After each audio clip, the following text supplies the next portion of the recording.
Questão 117, ainda da prova de 2019. Slackline é um esporte no qual o atleta deve se equilibrar, executar manobras estando sobre uma fita esticada. Para a prática do esporte, duas extremidades da fita são fixadas de forma que ela fique a alguns centímetros do solo. Quando uma atleta de massa de 80 kg está exatamente no meio da fita, essa se desloca verticalmente, formando um ângulo aqui, né, de 10 graus. 3 graus aqui. Como ela está no meio, gente, significa que esse lado desse triângulo formado entre a posição inicial da fita, né, antes de ser deformada, e o próprio elástico, né, formam um triângulo isósceles, ou seja, esse lado aqui é igual a esse, porque ela está no meio do elástico. Se é um triângulo isósceles, vocês vão lembrar lá da matemática, que esse ângulo aqui da base, né, o triângulo isósceles, tem que ser igual a esse, porque ele tem o mesmo lado. Então aqui também tem 10 graus, tá? Só por curiosidade, tá? Não sabemos ainda se a gente vai usar essa informação. Bom, sabe-se que a aceleração da gravidade é de 10 metros por segundo, o cosseno de 10 é 0,98 e o seno de 10, 0,17. Qual é a força que a fita exerce sobre cada uma das árvores por causa da presença do atleta? Muita atenção, gente. Ele quer sobre cada uma. Ou seja, se a gente achar uma força total resultante aqui, que está aplicando no sistema todo, a gente tem que dividir por 2, porque essa força total está sendo distribuída nesse ponto, né, na árvore 1, e nesse outro ponto, que seria a nossa árvore 2, tá? Muita atenção nisso aí. Então, pessoal, questão 117, a gente tem lá a menina fazendo o slackline, e aí ela está aqui nesse ponto. Esses são os pontos de contato do elástico com a árvore. Ela fala que o ângulo da posição aqui com a horizontal, que o elástico tá, é de 10 graus. A massa da menina é de 80 kg e a gravidade de 10 metros por segundo. São dados alguns senos e cossenos aqui pra gente. Primeira coisa é fazer o diagrama do corpo livre para a gente analisar as forças que estão atuando no nosso sistema. Eu vou fazer aqui o nosso diagrama, eixo X e eixo Y, que a gente sabe que vamos colocar aqui o nosso corpo na origem, né, que facilita os nossos cálculos. O peso da menina tem que estar apontando para baixo, tá? Isso aí a gente já sabe. O peso dela está aqui, ó. Tem que estar aqui. E a gente tem outras duas forças, né, atuando, que é a força com que o elástico está puxando a árvore 2 e a força com que o elástico puxa a árvore 1. Se a gente olhar para a simetria desse problema, o que eu quero dizer com isso? Vamos passar um eixo aqui vertical e um horizontal. Olha só, tem uma força puxando para cá. Então, significa que tem uma componente dessa força. Vamos fazer esse vetor aqui. O vetor é isso tudo aqui, tá? Então, esse vetor aqui, que representa a força que o elástico está puxando a árvore, ele está apontando nessa direção. Então, ele está contribuindo com uma parcela apontada aqui para a esquerda, tá? Aqui, essa parcela, tá? E uma parcela dele está apontando para baixo, tá? Tá aqui, essa parcela que aponta para baixo. Se a gente olhar para o nosso segundo ponto, né, que é a primeira árvore, a gente percebe que a gente tem esse vetor que está apontando para cá, que está puxando a árvore, e a gente pode decompor ele em dois, né? A gente tem uma contribuição para baixo também, né, que ele está nessa direção diagonal, entre a direção vertical para baixo e entre a direção horizontal para a direita. Então a gente vai ter esse vetor aqui para a direita e mais um vetor para baixo. Então a gente vai ter o dobro, né? Esse vetor aqui vai ser o mesmo que esse, porque a geometria do nosso problema, esse aqui vai ser um triângulo isósceles, né? Ou seja, esse lado vai ser igual a esse, então aqui também é 10 graus. Portanto, se a menina está no meio do elástico, quer dizer que esse lado do triângulo vai ser igual a esse. Vocês concordam? Então, esse vetor que está aqui, ele tem uma parcela que vai contribuir na horizontal e na vertical igual, só que vai estar com sentido oposto. No caso do eixo X aqui, ele está com sentido oposto. E no caso do eixo Y, ele está com o mesmo sentido. Então, eles vão se somar aqui, ó. Tá vendo? A gente vai ter o dobro da contribuição aqui para baixo, né? Fazendo força para baixo, né? Que é o peso da menina. Então, gente, essa força que o elástico faz na árvore, que está no eixo X, a gente chama de FEX. Do segundo, né, eu vou chamar de 2. E essa força que ele faz aqui na primeira árvore, força elástica em X, 1. Reparem que o triângulo é isósceles, então esse vetor aqui ele tem a mesma intensidade que esse, né, por causa dos tamanhos aqui das setas, que são os nossos lados do nosso triângulo isósceles, que são iguais. Então, essa componente na horizontal aqui, ela tem a mesma intensidade que essa outra componente, só que está com o sentido contrário. Então, essas forças vão se anular. É como se uma pessoa estivesse puxando uma corda com uma força para cá, e a outra pessoa estivesse puxando a mesma corda com a mesma força, só que para cá. O resultado disso vai ser o quê? Ninguém vai sair do lugar. Então, a gente sabe que F é x1 mais F é x2 vai ser igual a zero. Ou seja, o somatório de forças no eixo x é igual a zero. Portanto, não tem movimento no eixo x. O elástico não vai nem para cá nem para lá. Ele só foi para baixo.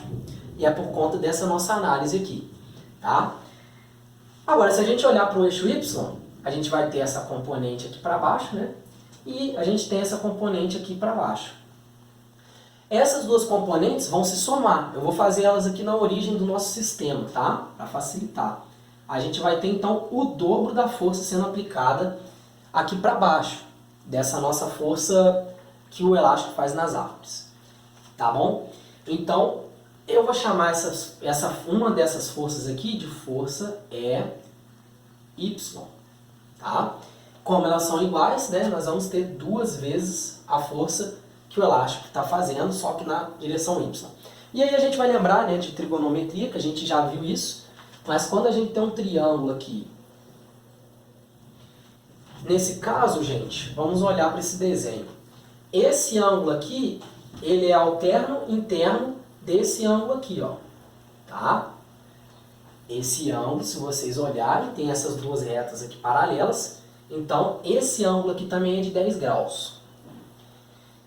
Então, se vocês olharem para o nosso triângulo retângulo, esse 10 graus é cateto adjacente do FEX e ele é cateto oposto do FEY, está aqui. Logo, a gente faz esse triângulo aqui, FEY, FEX, e o nosso vetor mesmo, né? Que é o que a gente está procurando, que é o FE, que é a força elástica. Tá? E aqui é o 10 graus. Se a gente fizer aqui o nosso seno, né? Seno de 10, e aí vai ser igual ao cateto oposto, força Y, dividido pela hipotenusa, FE. Então, o nosso FEY é igual a FE, passando aqui multiplicando, vezes o seno de 10. Seno de 10 a gente sabe, tá aqui, ó. É o que a gente vai usar nesse problema. Mas vamos continuar fazendo aqui o nosso diagrama de corpo livre para a gente ver quem são as forças que atuam no nosso sistema. A gente sabe que a menina tem peso, né? Ela é um ser humano. Seres humanos têm peso. Então o peso dela está aqui para baixo. E as outras duas forças que vão atuar nela são essas duas vezes a força que o elástico faz na árvore no eixo Y, que é o 2FEY. Tá? Aqui o 2FEY. E aí, pela segunda lei de Newton, gente, o somatório das forças resultantes tem que ser igual a massa vezes a aceleração. O elástico está se movimentando?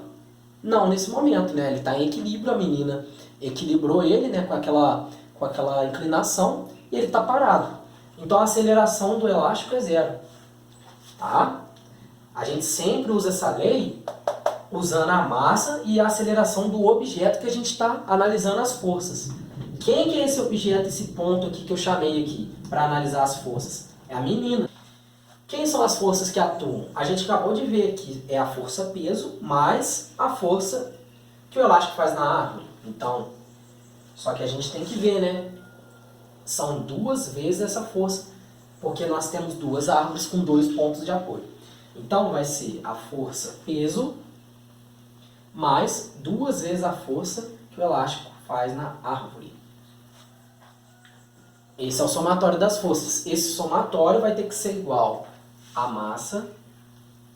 Que massa é essa? A massa da menina, vezes a aceleração do objeto. Só que qual é a aceleração que esse nosso sistema vai ter? Nenhum, né? A menina está em equilíbrio, o elástico está parado. Então, massa vezes a aceleração, que é igual a zero. Isso aqui vai ser igual a zero. Portanto, o peso da menina vai ser igual, passando isso aqui para cá, vai virar menos 2 vezes a força que o elástico faz na árvore. Só que a gente quer achar a força que o elástico faz na árvore, não é mesmo? Não é verdade? Então a gente passa esse 2 dividindo, a força que o elástico faz na árvore vai ser igual ao peso da menina dividido por 2. Só que quem é a nossa força F é Y, pessoal?